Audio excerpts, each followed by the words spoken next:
Students and families, they just want to be able to see themselves in their schools, and protecting them for whatever political affiliation they might have while they're going to school will make them feel safe and make them feel seen in their schools. And they want to be able to see themselves in the classroom and in the lunchroom and in the library and everything else.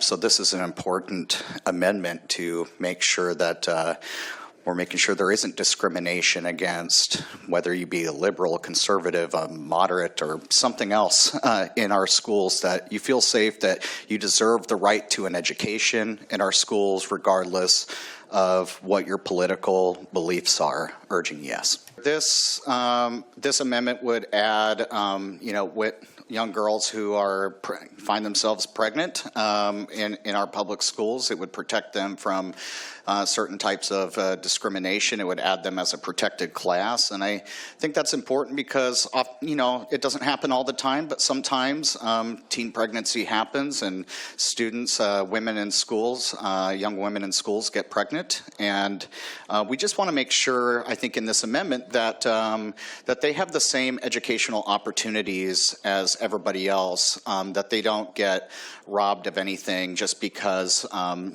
they became pregnant. And I think that's important for a number of reasons, because you want education continuity for those students, and I think that it helps when they can not be discriminated against and get the proper education, that it can help end cycles of poverty that could potentially happen as a result of those teen pregnancies. And also, when the child is born and the mother has been well educated and set up, I think that child well-being later on in life is actually pretty beneficial. And so we want to create an inclusive and supportive education environment for young women who find themselves going through pregnancy and early motherhood.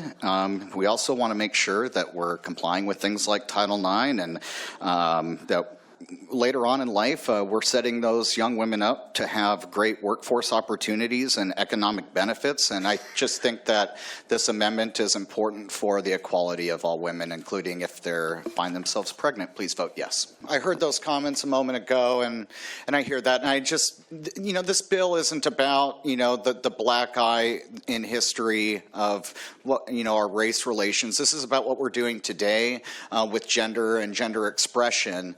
And I don't view it as evolving, actually, and maybe this is just the difference in opinions. And I don't think it's disingenuous argument from me or my side to say that our opinion of it is that we're actually devolving from a time before Title IX, a time before women had rights in this country, a time before girls can actually go compete in sports with other girls without having to risk being hurt or having their scholastic or other opportunities robbed from them.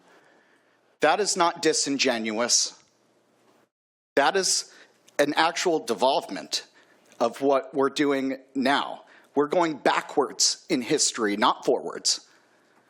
We should be protecting girls in girls' spaces. And as someone who plays recreational hockey, ice hockey, I have played with women. It is an intramural league. That is something that both the men and the women and the rules that govern the play on the ice have determined to keep everybody safe. It's like contact.